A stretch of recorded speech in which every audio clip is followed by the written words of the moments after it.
in a minute there, hopefully. And then you can go ahead. Okay.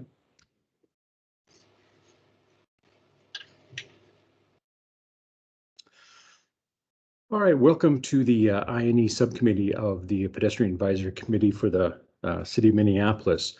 A first threshold note, members of the board may participate remotely by telephone or other electronic means due to the local public health emergency, novel coronavirus pandemic, declared on March 16th, 2020, pursuant to the provisions of Minnesota Statute Section 13D.021. And with that out of the way, Millicent, would you be so kind as to call the roll? We usually don't do the roll call for the subcommittees. And we don't have to mess around with any quorum yet, because I noticed the note says that a quorum 4. Do we have to satisfy that at all? Next month. Next month. Okay. Expect to have that, but yeah, for today, we're good to just jump right in. Excellent, excellent. And then the adoption of the agenda. Do we want to formally adopt the agenda, or Millicent? We typically don't for the subcommittees do a vote on the agenda. I think we can just toss it to the first item. Excellent, excellent. Well, the first item is the Bryant Avenue Reconstruction Project. Liz Heyman, Trey Joyner from the Department of Public Works. Yep. Can you guys hear me? Take it away. Yep. Cool. Yes. I apologize if I sound a little muffled. My laptop decided to turn off my speaker and my microphone. I can't turn it back on, so I'm on my phone. Awesome. Well, coming back to you all on the Bryant Avenue South Reconstruction Project, we are just made our final phase of engagement presentation yesterday during our online open house. Again, as a reminder, the reconstruction projects from Lake Street to 50th Street. Concept design occurring this year and then last year. We're moving towards detailed engineering design. We're looking at a TPW date in August 11th. And then with construction, phase 1 and phase 2 occurring next year and the year after that. Mainly what I wanted to update you all on, most of the corridor is essentially the same thing you all saw last time we presented to you all. So I wanted to touch on some of the typical cross sections that are present in our one-way recommended proposed concept, and kind of what that is in its entirety. So all of our material should be on our website already. That's like past open houses and current one-way concept and the Lindell Transit proposal. And that's relocation of transit from Bryant to Lindell. And the two typical cross sections here, as you can see, 2 6-foot sidewalks, 8-foot bikeway off street, 2 bidirectional. In some sections we have double-sided parking with a 10-foot through lane, and in other sections we have another 10-foot through lane. We're including 12 feet, 2 feet the gutter pan there, and 2 other 6-foot sidewalks and 8-foot bikeway, but in many places around the corridor that is actually a 10-foot bikeway. And as you can see, we're showing clear zones here and about 7.5-foot boulevards, between 4.5-foot boulevards for those cross sections. Bryant will be we're proposing Bryant to be a converging one-way street where we'll have traffic headed from Lake, turning off Lake Street, going southbound to 46, and traffic headed from 50th Street, going northbound to 46, where we have a converging one-way where folks will have to turn left or right if you're headed northbound or southbound on Bryant onto 46th Street. So that's just generally that's the gist of it. We can also kind of look at some of the concepts. Again, I'll mention that those haven't changed much from the last time we were here, but if you guys have any questions about that, about the Bryant concept, otherwise I can move on to the Lindell concept. Thank you for that. Let's pause for a moment to see if folks have questions regarding this. And just so I'm clear, what are you looking for today from this subcommittee? Liz, you want to chime in on that? Sure. So I believe you guys offered a resolution of support for the one-way option the last time we were here in June. Is that correct? We did. We had a preference for the one-way option. Okay. If you were interested in reinforcing that preference and the need to keep the bike lane on Bryant, that's integral to this option, would be something staff would be looking for at this point. If the committee wanted to go that way. Right, right. Does anyone have any questions? And if I don't see them pop up on my screen, just ask if I don't see your hands, because I think I've frozen myself. Okay.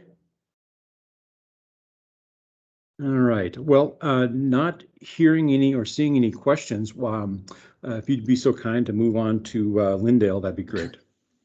Sure can. So can you guys see that? Yep, you can. Cool.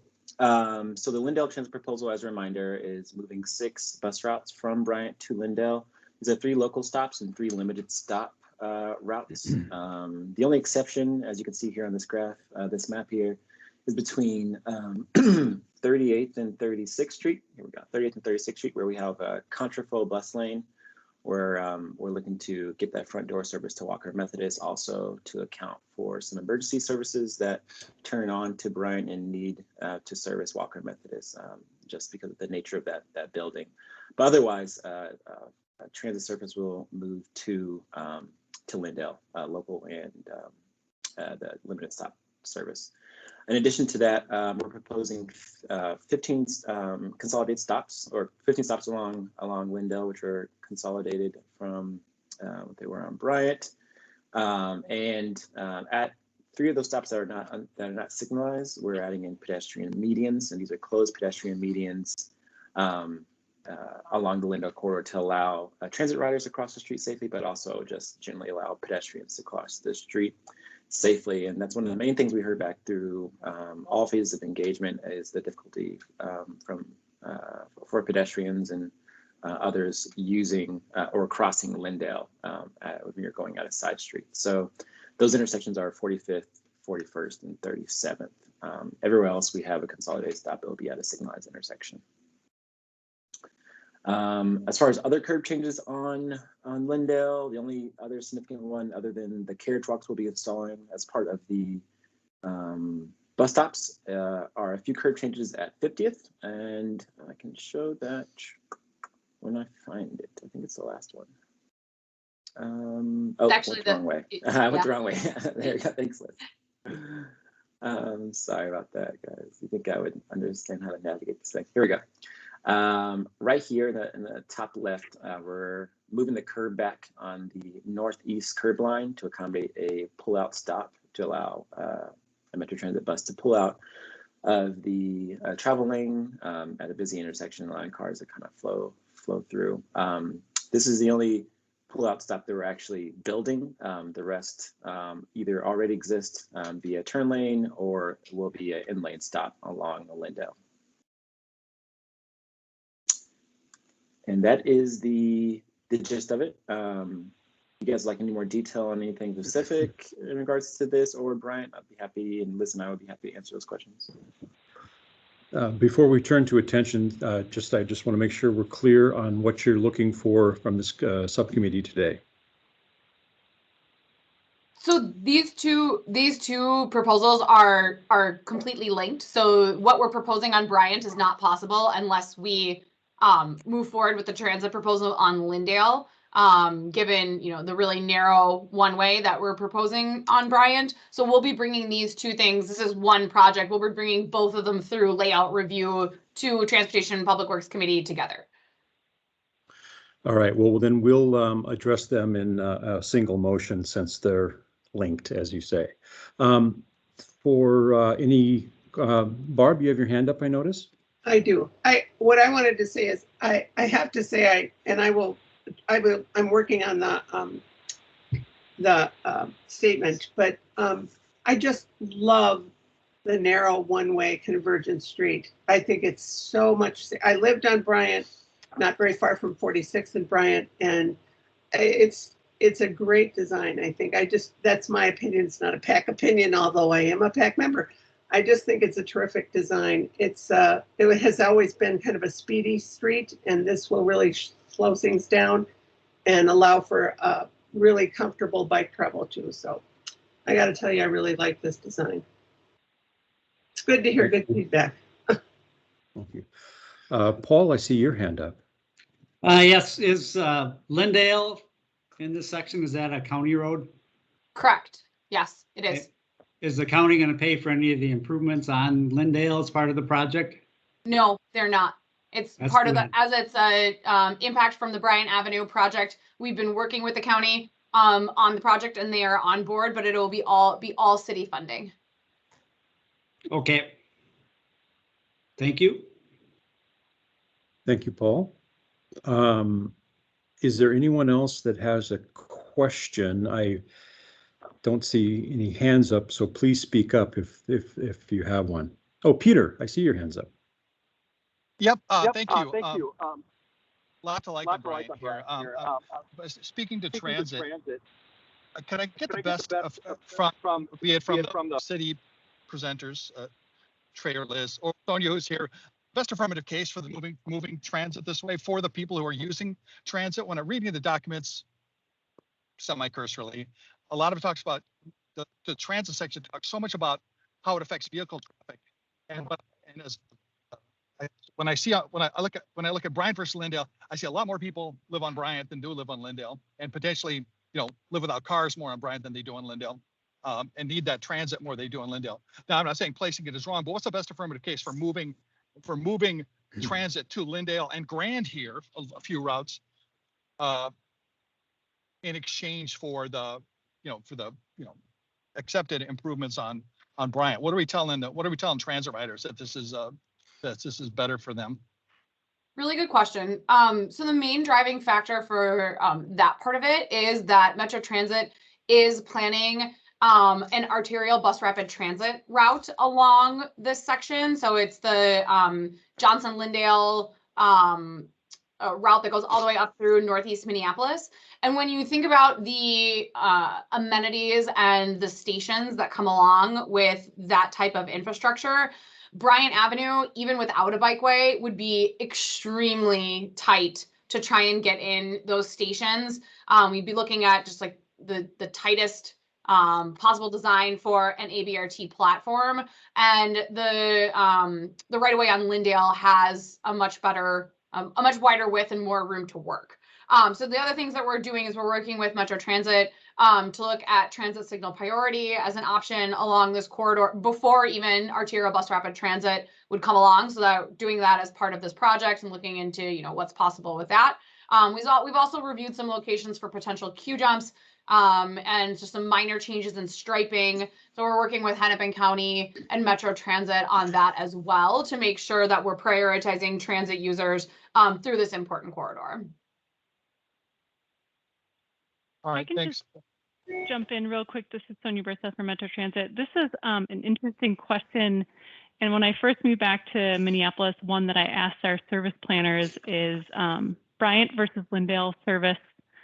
And I remember, there are a lot of destinations on Lindale, I guess, closer to Lake Street and south of there. There are a lot of apartment buildings on Bryant where we know transit riders live. Bryant fits a little better perhaps with like parallel route spacing, but no doubt that there's a lot of activity on Lindale Avenue South where transit riders are trying to go. Yeah, thanks, Sonia, and thanks for reminding me for that.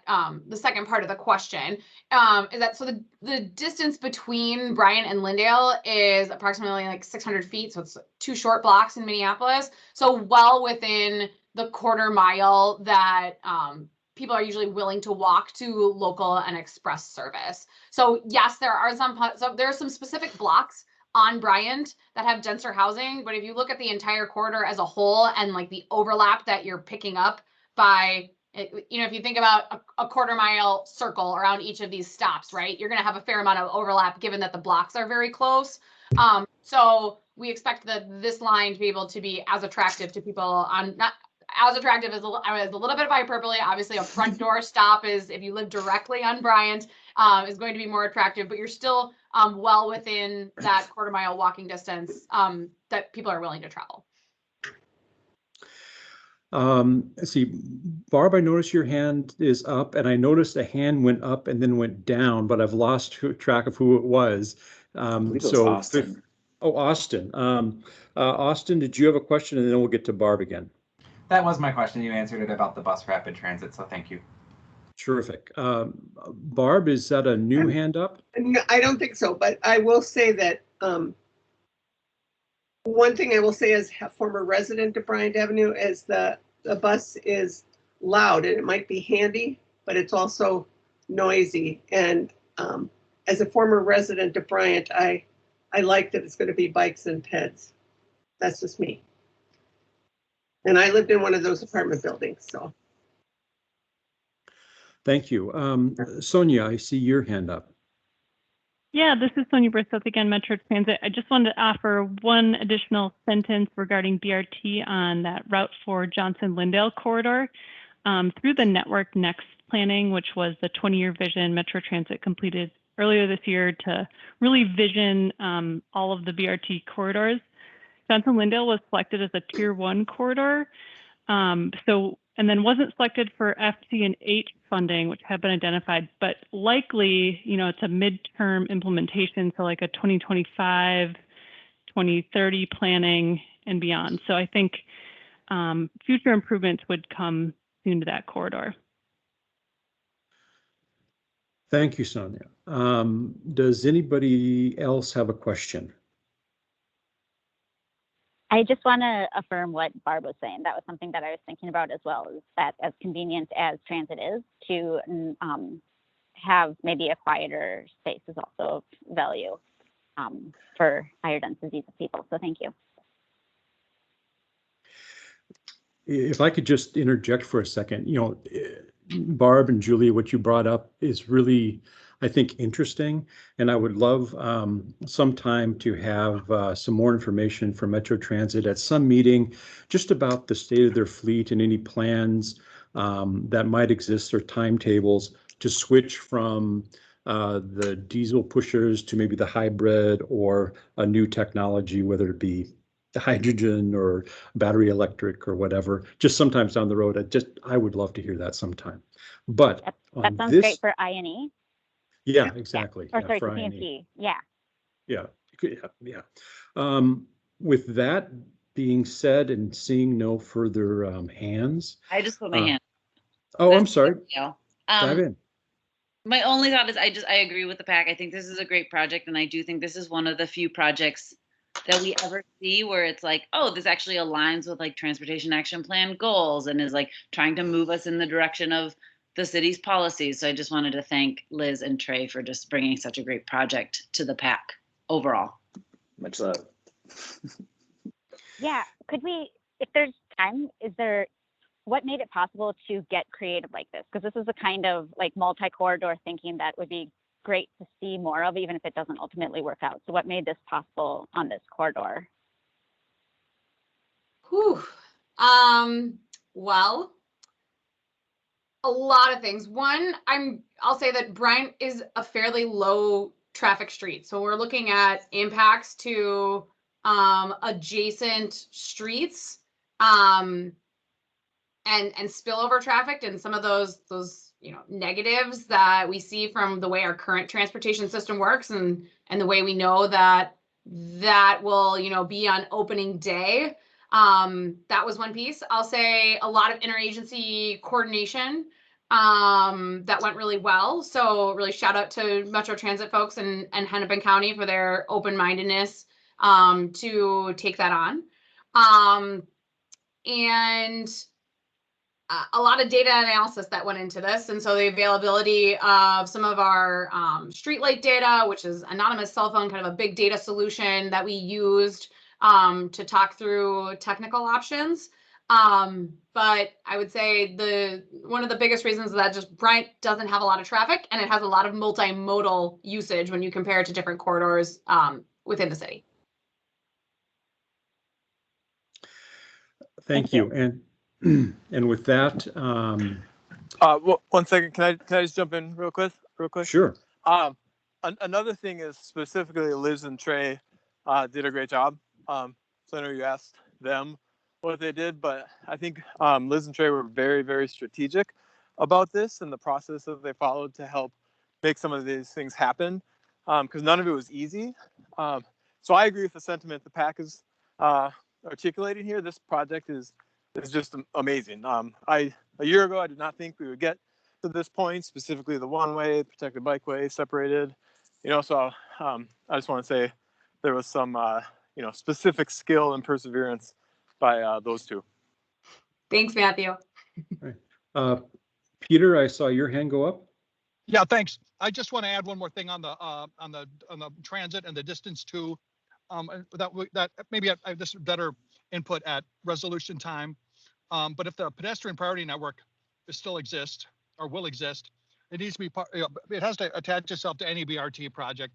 A quarter mile is a quarter mile, but a quarter mile is four street crossings, and the 4 street crossings, corner crossings in February can be treacherous, frequently treacherous. So in moving transit off this dense, really dense corridor, I think we should call for an affirmative management of the paths where people will have to go to find transit, and that's coming from the Bryan side and the Grand side for that matter. That's all. Thank you. Thank you, Peter. Barbara's taking notes to form a motion, which will be drafted in email as we usually do. Maybe not as quickly as Erin does, because this is my first meeting and she's doing double duty. With that being said, is there anybody else who has a comment or a question before we move subjects to Cedar Lake? The 12-foot lanes, is that, I know that's significantly wider than we'd like to see. I'm assuming that includes the gutter pan, but. It does. Good question, Julie. Is that you talk about, due to it being a one-way, or why is it 12 in this case? Correct. So in order to make sure that we have our emergency services access and our plowing access to make the turning movements work, and to ensure that fire trucks can utilize the space, we had to go with the 10+2. Thank you. All right. Well, thank you, Liz and Trey. Why don't we go to the Cedar Lake Road Bridge Replacement Project with Alexander and Abdulani, who's here today. Oh, there, I see you. Thanks, Liz. Thanks, Trey. Thank you. Thank you. Thank you. Can everyone see my screen? Yes, I can. Hear me? I'm assuming yes. Awesome. Okay. My name is Alexander Cato. I'm here. Transportation planner within Transportation Planning and Programming. I'm the lead transportation planner on this project, and then I'm also joined by Meseret and Abdullahi for the engineering components. We're at 0% with this project, so we'll go through it really quickly and then leave some space for questions and comments from the group. Like I said, this is 0%, and we will be coming back when we have concepts, which will likely be in September, October. And that'll be before we actually have a formal public engagement open house. So this is, you're getting this first. So this is the Cedar Lake Road Bridge Replacement. This is planned to be reconstructed in 2023, primarily because the condition of the bridge is rated as fair and warrants a full replacement. I will show, you can see on this project map here, the general location of the bridge. There's actually 2 bridges that traverse over this, over Bassett Creek. This bridge here, which I'm circling, is still in a relatively good condition and has not exceeded its useful life and will not be replaced. But this bridge here will be replaced. Just a little bit of characteristics about the bridge. You can see a cross section here. I'll zoom into a Google Street View. Currently, there are 2 12-foot drive lanes, 2 6-foot bike lanes, and then a 6 to 7-foot sidewalk on each side. We don't have any actual bike or ped counts on the bridge, but we do have counts from 2017 from Penn, so just a little bit over here off of Penn and Cedar, and there's about 450 pedestrians and 160 cyclists. Like I said, that's actually for Penn, but I'm just doing a little bit of analysis and assuming that some of that traffic is going across this area. Vehicle volume on this bridge, we do keep vehicle counts for all of our bridges in the city. 1,500 vehicles a day, so a very low volume street from a vehicle standpoint, especially in comparison to a lot of our other streets in the city. There was no reported crashes along this corridor in the last 10 years with MnDOT. There was a few crashes reported a little bit further north, but within the general vicinity of the bridge, there was not any reported bike, ped, or vehicle crashes. I'm going to go into Street View now and just show you kind of where the bridge is at. I'm sure most of the folks on this call are probably well familiar with the area, but still, it's definitely worth observing. You can see here, this is the kind of southern extent of the project. This is Morgan Avenue South. We have not determined how far into the intersection this project will go, but we likely will be reconstructing a good chunk of this intersection. We have the Loose Line Trail here, which extends into Bryn Mawr Park. So you can see the Loose Line Trail in this map connects into Bryn Mawr Park, and also the Loose Line Trail on the northern end as well. So this reconstruction will be maintaining that connection point. I've had a few conversations with the park board staff around this, and it's definitely a critical connection. So we will be maintaining that connection point. And you can see where the bridge kind of formally ends with this bridge abutment here. So that's the southern side of the bridge. On the northern side, this is where the bridge technically ends. We haven't defined exactly where our project will conclude, but likely, some 10 or 20 feet from here will be concluding the project. And so that means this existing roadway will continue. That bridge you can see over there is not in the scope. This existing area was resurfaced in about 2010, 2012. And typically for resurfacings, we like to get 15 to 20 years out of them. So when you look at, Cedar Lake Road as a whole, probably around 2030 is when it will be up for reconstruction. It's not in the 6-year CIP right now. So I can't commit to any day in terms of when that will happen. There's a lot of analysis that goes into our reconstructions, but we do know at some time in the future, Cedar Lake Road will be resurfaced. When it's reconstructed, there's probably quite a bit out. And so the treatment that we do here will factor in and I'll honestly just kind of set the tone for that bridge and the rest of the roadway generally. It's on our All Ages, All Abilities network as a near-term low-stress bikeway. You can see the Loose Line connection point here. I think I've covered most of the things at a high level. We're going to be doing, like I said, engagement in roughly October, where we would have actually cross-section concepts to share. We'd be coming back to this group before then to get more feedback. Abdullahi and Meseret, do you have any other comments to add about the bridge project? Hi, this is Meseret. I don't. I think pretty much you covered overview of the bridge replacement and the cross section right now. So no, I don't have further comments. Okay. So then, or Abdullahi, do you have anything? No, I also don't have anything to add. Okay. I'll open it up to the group for any comments or questions. Paul, see your hand raised. Yes. So what's the condition or plans for the other bridge on Cedar Lake Road? To me, it's kind of tough when you're gonna have to close that stretch, close the access to the Loose Line Trail when you rebuild that. And then sometime in the future, you're gonna have to rebuild the other bridge to the north. And then again, close access, etc. So I'm just curious what the condition is of the other bridge. I'll defer to Meseret on that. I know originally there was some analysis done on doing this as one project with both bridges, and one was pulled out. So I'll defer to Meseret to provide a bit more context around that question.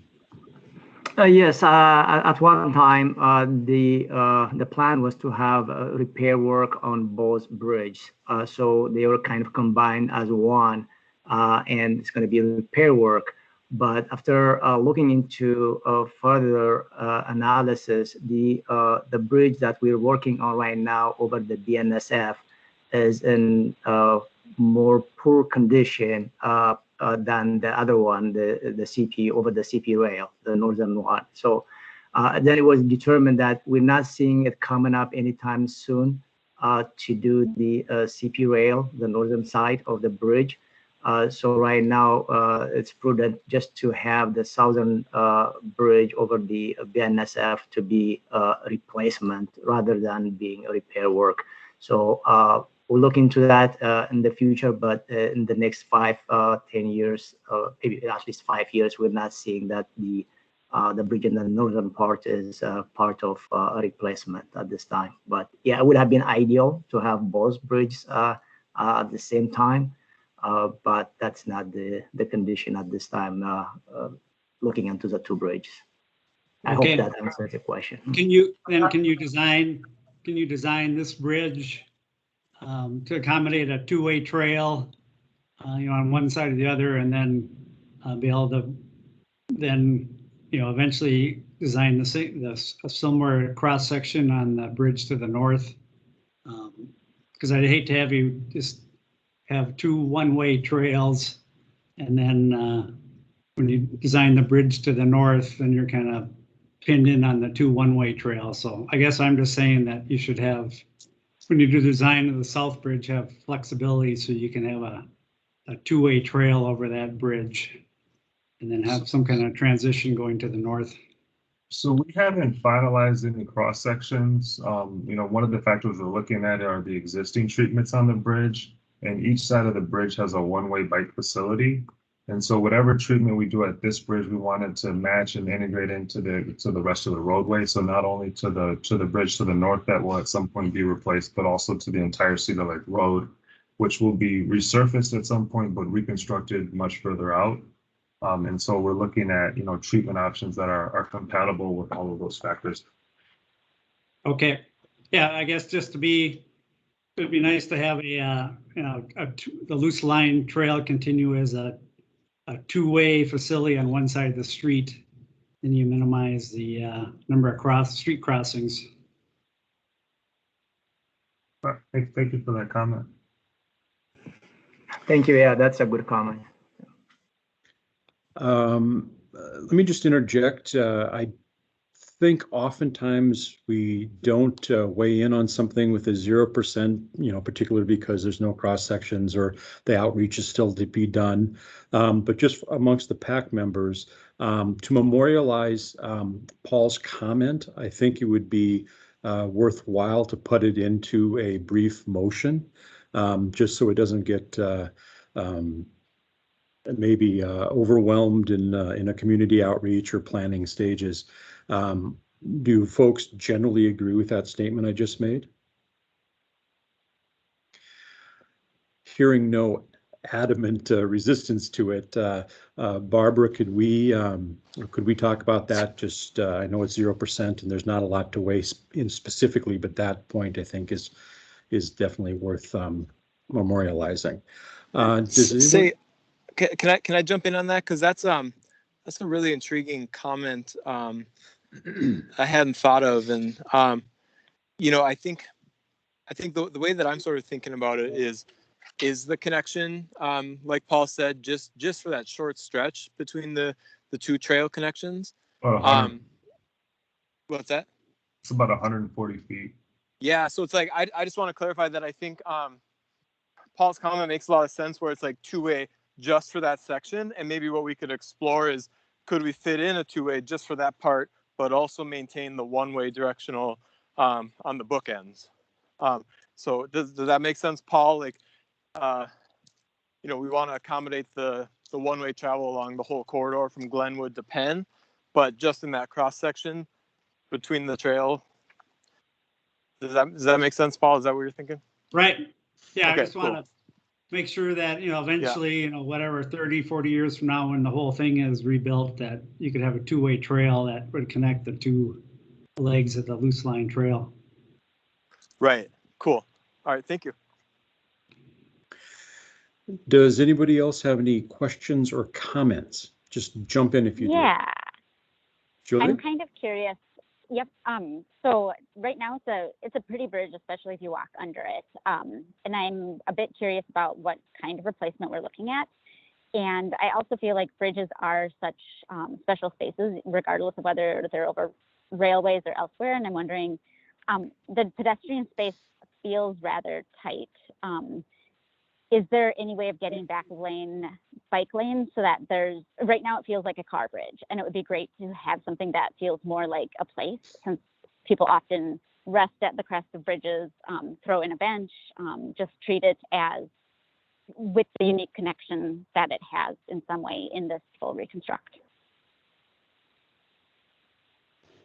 So, Julia, just want to make sure I'm understanding the request. Mm-hmm. Are you asking, so, we are definitely going to be looking at bike facilities that are definitely an improvement over just a lane on the ground. So there'd be separation, there's a lot of different treatments out there that are starting to become more popular.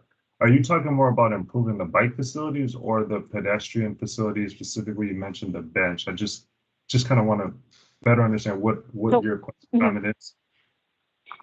Kind of both. When bike space is at grade with pedestrian, and then it feels, even if it's marked for bikes in an area like this, it just feels more permissive for a pedestrian. Right now, especially since there's often taller curbs between the sidewalk and the street on bridges, the space feels very car, and it doesn't need to have to. If we can get the bike lanes up to our grade, it changes the perception of that space, even if it doesn't change the use. So it also might help slow drivers, and since I know that lanes tend to be wider on bridges as well. And then separately, a bench would be awesome. I would love to see benches as not just a default around the city, but particularly on bridges. So I totally hear you on the comment about keeping the bike lane and pedestrian, area at the same grade. That's definitely something we're exploring. In terms of the bench question, I'm actually kind of curious about Meseret or Abdullahi's perspective. I've not been involved in a project on a bridge, the bench, so I don't have a lot of experience around that, but it's an interesting comment. Meseret, do you have any perspective around bridges with benches and how that could apply here? Usually it's more of we usually get that with a landscaping type of projects to have some bench, but the idea is off the bridge. I would assume that would be the case, either side of the bridge, I guess. But no, I haven't had any other bench on a bridge, but something that we could look into it, I guess. But no.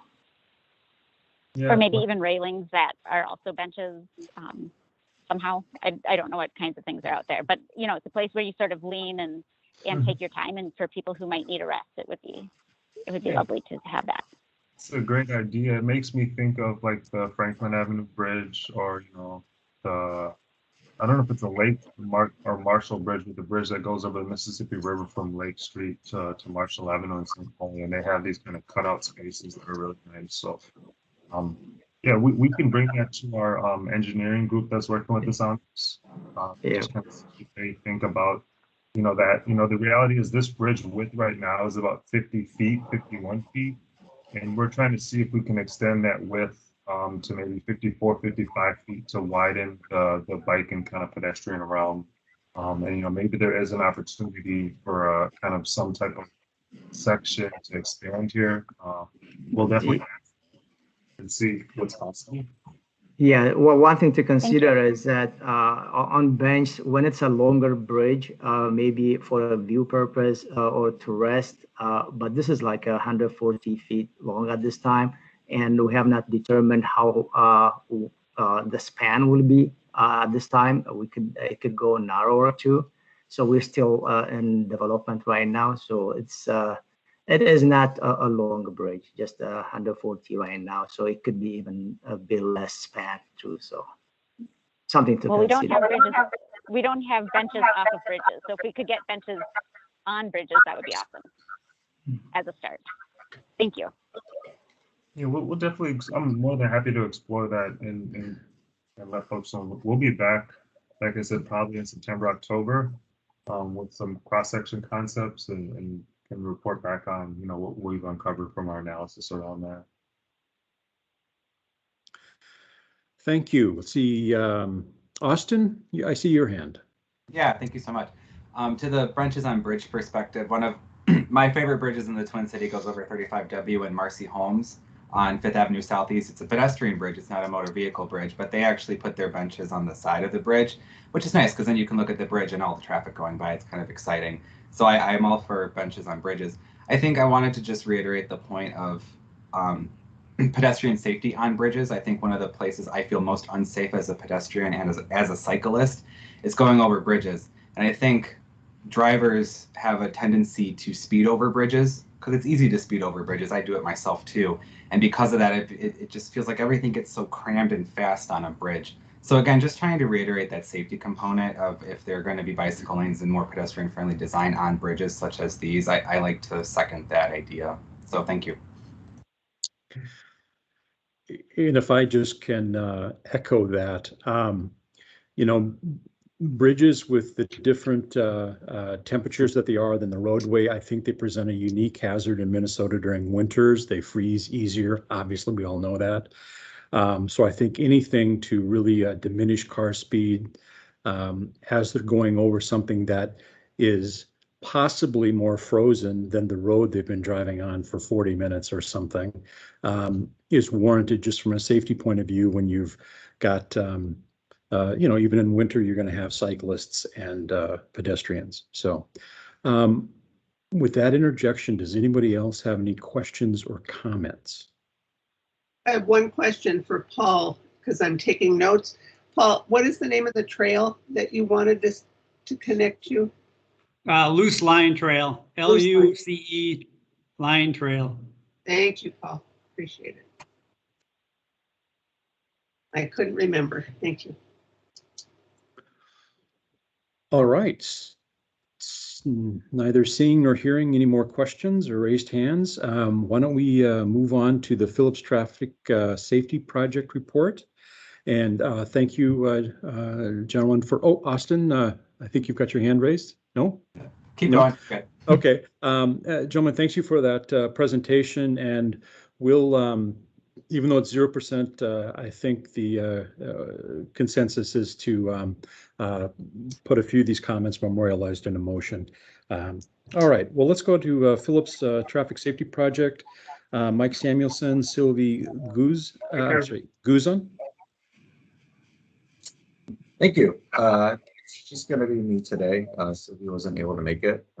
Good evening, everyone. My name's Mike Samuelson. I'm a transportation planner with WorkWorks, CM pronouns, and I am here today to present on the Phillips Traffic Safety Project. We are at 0%, so kind of similar to the last project. I've got a very short presentation, and then just looking forward to conversation, questions, comments about the project. So I'm going to share my screen here.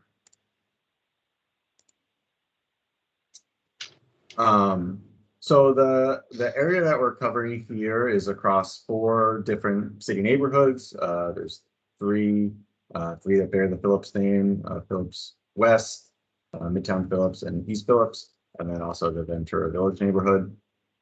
And we're also across 4 different streets. So we've got 24th Street, 26th Street, and 28th between 35W and Hiawatha Avenue, and then a short part of Chicago Avenue as well. And you can see the goals listed here. This project is primarily focused on improving traffic safety. And so we're focused on reducing vehicle speeding and car crashes. And by doing so, looking to improve traffic safety for all users, but particularly those who are walking and biking. And you can see a little bit on the schedule here. I'll just note that Since I submitted this, we've gotten some internal comments that, construction may also go into 2024. So we're just starting the project engagement now. We've got our first couple events coming up next week, a couple of community walks on Wednesday evening and then Saturday night, or Saturday afternoon. So just starting engagement now and then kind of expecting engagement to extend through probably towards the end of next year as we come up with some designs and concepts, and then looking to do some of that more detailed engineering later in 2022 and then going into 2023. So just a little bit more about the scope of the project itself. So this is actually kind of a combination of two projects or two funding sources. We got some federal money for pedestrian improvements or pedestrian focused improvements on 24th Street and Chicago Avenue, and then one block of 28th Street that we won last year. And so we also had some local funding for bikeway improvements on 26 and 28. And because these projects are so close to each other geographically and also kind of planned for around the same time, the idea is to kind of bundle the engagement and planning for these projects together, kind of look at these streets as a network, and think about how we want to make improvements for traffic safety across all these streets. Now, this is a retrofit project, so it's not a full reconstruction like the Bryant project that was presented earlier. So we're looking at more likely spot improvements at particular intersections, and maybe we'll have some sort of longer corridor long improvements in terms of our bikeways, specifically on 26 to 28. But just want to note this is a retrofit project, not a full reconstruction. And then just a couple other pieces to kind of set the table here. So all four of these streets are designated as high injury streets in the Vision Zero action plan. And all four of the streets are also on both the pedestrian priority network and the all ages and all abilities bikeway network in the town. And so just a couple slides here to just kind of note some of the treatment options that we've used on similar kinds of projects in the past. Because we are just going out and starting our engagement now, we are looking to hear from residents on, what intersections are their priorities for improvements. So kind of where should we be focusing? And then also kind of what are the issues that they're seeing or what are the treatments that they'd like to see? So these are just some kind of examples to show you what might happen. So bump outs, I think probably most folks on the call here are familiar with these. We've got, them in many locations on the city. We've got an example here on the top with signal and on the bottom without a signal. We also, medians, again, a fairly common treatment here, spot improvement. This one is shown on a street with a bikeway. So, could be an option for a street like 26 or 28 to both shorten crossings for pedestrians and also potentially provide some additional buffer between vehicles and bikes. And then we have our kind of standard bikeway curb. And again, this is something that we could use to potentially upgrade a bikeway on 26 or 28, where we currently have bollard protected bikeways. Potentially could upgrade to curbs. And again, this could be paired with a median or some other pedestrian treatment as well. So that's all I've got for today. I'll just kind of pause here and see if there are any questions or comments on the project. Thank you, Mike. And I'm just going to just jump in and ask a sort of a threshold question before we get specific. You mentioned there's two funding sources. Does the receipt of the federal money come with specific requirements or limitations that you're working within? Sometimes I hear that, it's very specific, but I don't know that. Is there something about that money that would be good for us to know? Yeah, so without getting too much into details, essentially when you receive federal dollars, there's more documentation required. And so you have to kind of go through different processes to show that you're not violating certain federal laws in using the project. So for instance, one thing I know you have to do is you have to look at connections to parks and make sure that you're not like destroying parkland or infringing on parkland. So, you know, for a project like this, that shouldn't be an issue, but it's still something you have to document. So you might hear, you know, project managers talking about kind of not wanting to get federal funds involved, and that's because it does make it more expensive and can lengthen the process to deliver a project. So we kind of have to balance that out with the fact that we're also getting more money. Okay, thank you. Barb, I think your hand's up, and then yes, Yeah, one thing that I looked at the map and see on the map that you have a number of places highlighted, like the Ederson School and the Children's Hospital. And I wanted to, I don't know if you probably are aware of this, that there are also 2 early learning centers on 18th, a block off Cedar. One is right on the corner of between 24th and 25th, the Early Learning Center for Phillips. And there are lots of children in that, young children, preschool and toddler age children. And then at the corner of 25th and 18th is another early childhood place called Southside Family Nurturing Center, which I used to work at. And they also have many young children. So there's a lot of school age kids and some of those that are walking, but a lot of those early learning centers have older kids walking kids to school and walking kids home from school. I know Southside transports, but there are some kids that walk home. So it's just something to be aware of when you're planning safety, because preschoolers and toddlers and young kids leading those kids, we have to really be aware of their safety in that neighborhood because there's so many young children. Great, thank you. That's really helpful. thank you. I saw a couple of my little windows have shifted. In addition to Paul, who had their hand up? Harmony and Matt both have their hands up. Okay, great. Harmony? Hi, I just want to say I was a resident. I still own property there. I live by Anderson School on 10th. And if you could focus or bring up that intersection, 28th and 10th. A lot of people are driving to the hospital and they're turning from a one-way onto a two-way. They cut the corner, they're heading down. They're going on 10th in the wrong lane. It's very poorly striped. So that would be an intersection. Also, that's a highly walked intersection for kids going to Anderson School. And then there's a YWCA inside Abbott as well. So to go along with Barb's point, there's tons of kids, little kids walking around in that area. And then you also have the Greenway. So you have a lot of people crossing 28th to access the Greenway. And that's like in the alley between 10th and 11th. So just some heads up on bikers and walkers and poor traffic turning, striping on the road from 28th to 10th. Great, thank you. Yeah, that's actually one of the few intersections on these corridors that doesn't have kind of newer signals as an ADA compliant. So for us, that's, you know, anytime we see an intersection that doesn't have ADA compliance, it kind of flags for us. So definitely a priority here, and then that's to make improvements kind of beyond just upgrading the range. Yeah.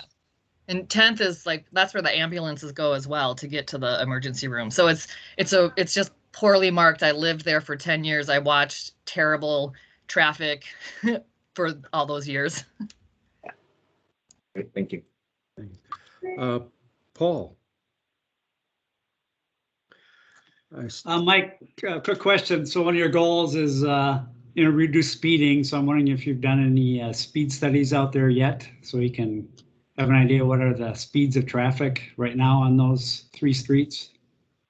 We did get some counts this spring. I just got them in actually earlier this week, so I haven't had a chance to look at them and sort of see what the latest speed numbers are. But I know just kind of anecdotally that we have seen an uptick in speeding across the city. So I'm expecting that to be the case here, but I don't have numbers quite yet as far as, the percent of people driving above the speed limit. Okay. I'll just make a comment. The other thing I think would be interesting for this project is do a before and after speed study So then you can, see if the bump outs or the other measures you're planning to install are actually effective or not. Based on my past experience, a lot of those measures aren't really effective in reducing speeds. It helps with pedestrian crossing, pedestrian safety, but if you have folks that are determined to speed, those aren't going to really affect the speeds of the traffic out there. Okay. Thanks, Paul. Barb. Oh, I'm done. I didn't take it down. That's all right. Matthew, did you have your hand up? No. Yes. So. Oh, well. Okay. Go ahead. This is Matt. Oh, Matt, sorry. Yeah. I have a quick question. Paul's question kind of covered some of it, but I guess what's left is more of a comment. I live in Whittier, so on 24th Street on the other side of 35W, and 24th, 26th, and 28th have all had work and changes in the past few years. And I just know that 24th Street now feels much less safe, and there's more traffic and higher speeds. So I just wanted to comment that and I don't know what the goals were at the time those were redone, but on this side of 35W, just to make sure that there is equal time spent making sure the goals on 24th Street are achieved. I believe a lot of the focus on the west side was on 26th and 28th and the lane changes and the bike lanes. And so just wanted to keep that in mind with 24th Street here. Okay, and I just want to make sure I heard you correctly. You're saying that since some of these changes on the west side of the freeway in Whittier, that you've seen kind of more speeding? Well, none of the treatments that you have laid out here were implemented on 24th, but bike lanes were added and it was resurfaced. So I'm just, I wasn't on the PAC when that happened, and so I don't know what the goals were at that time. But I just wanted to mention that, 24th on the west side still feels very, very dangerous, and just to keep that in mind on this side. Okay.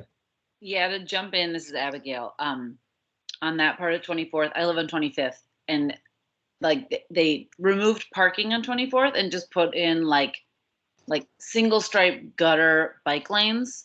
And in doing so, essentially just like widened the lanes on 24th because not many people bike down 24th. And so removing parking was like removing natural bump outs, like natural chicanes of the random parked car, in and out. And so, yeah, so that version of 24th, like actually it made 24th worse.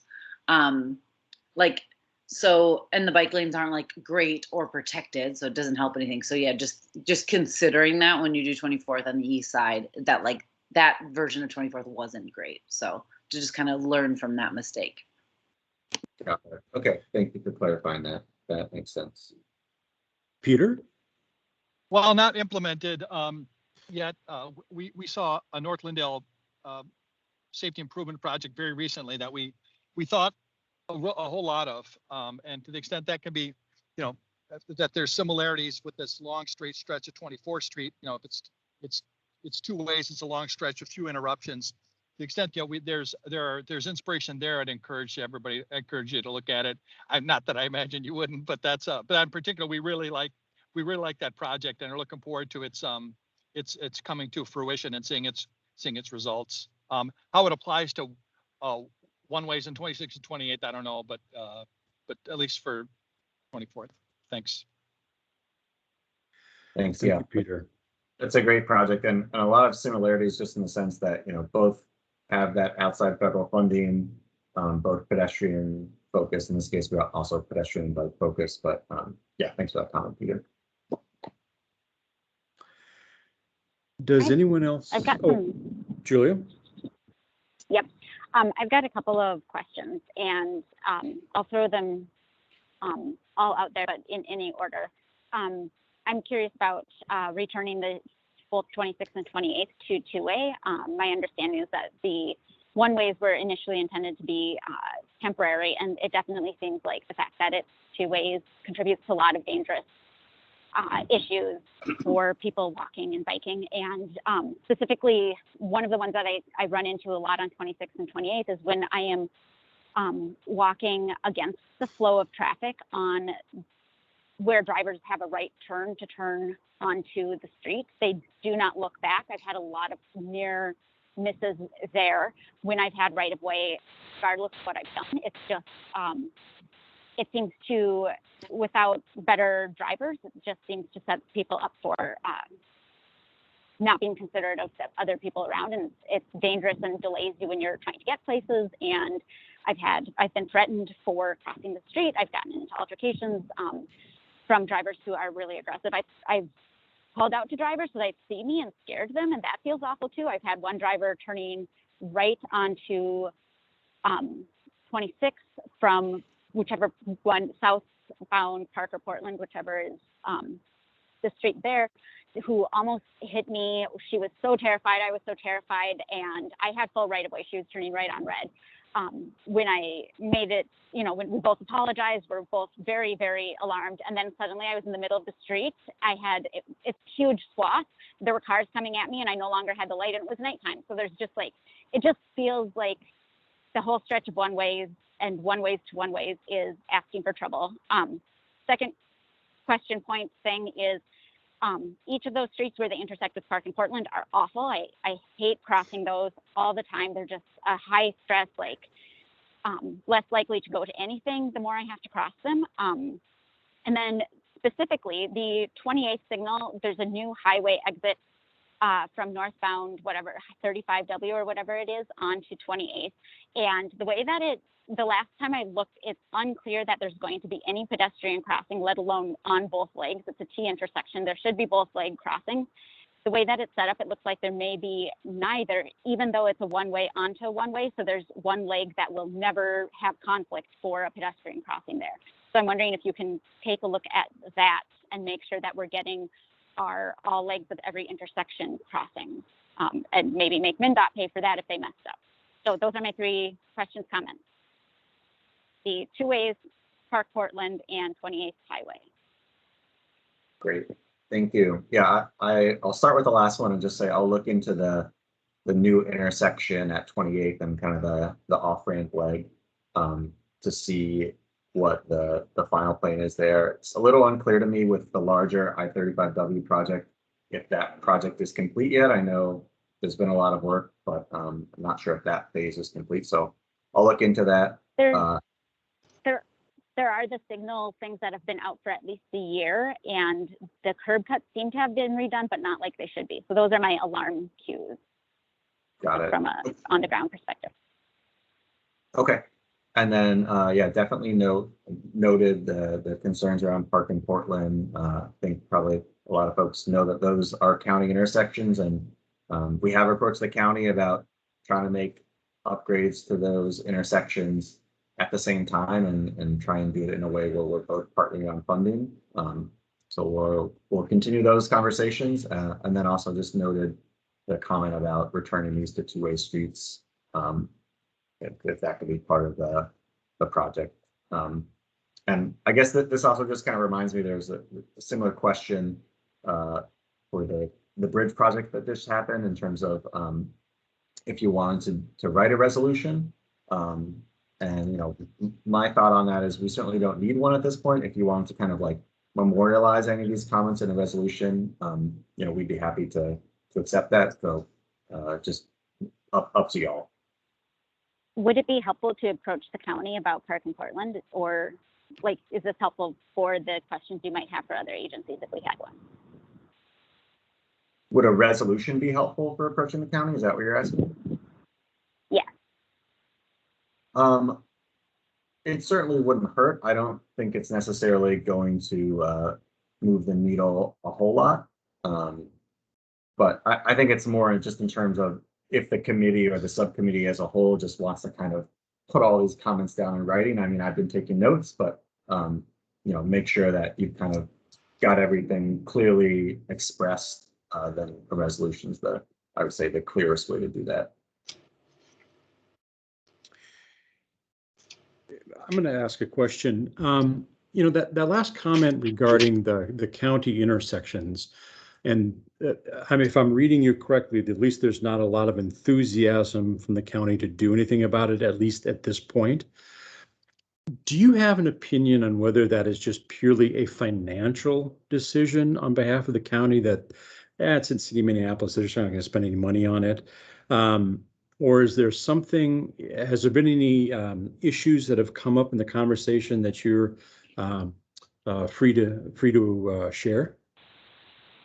You know, I have my suspicions, but I wouldn't want to speak for the county. And I know sometimes county staff do come, and so I think you know, that would be a better question to directly ask county staff rather than kind of hypothesize on. Fair enough. That's a diplomatic answer. I appreciate it. Does anybody else have any questions or comments? And Mike, we did hear you about memorializing some of these or these comments in a motion that can be of assistance to you when you're doing outreach and studying it. I have a quick question. When you come back, as I understood, you thought you'd be coming back in the fall. Is that correct? Or was that serious? We'll probably kind of wrap up our engagement in the fall. So I would say likely coming back to the PAC sometime in the winter with some initial concepts. So, you know, we're looking at kind of finalizing our first round of engagement September, October, and then it usually takes a couple months to kind of whip up those concepts. Okay, thank you. Well, not hearing or seeing any other questions or comments. Mike, thank you for the presentation, and we'll work on a motion through the email to memorialize these issues that have come up. Yeah, thank you. Chris, we've gotten through the discussion points on the agenda. Is there anything else that you'd like to weigh in on?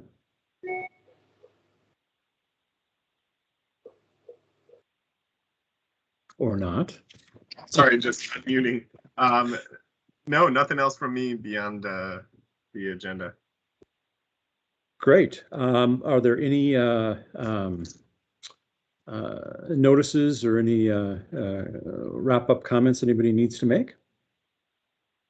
All right. I will be working on the resolutions for these three things, the memorializing some of these comments and the resolution for the Bryant. So Julia, if you were really clear, and I was writing as fast as I could, but if you could email me your concerns about this last project, that would be really helpful.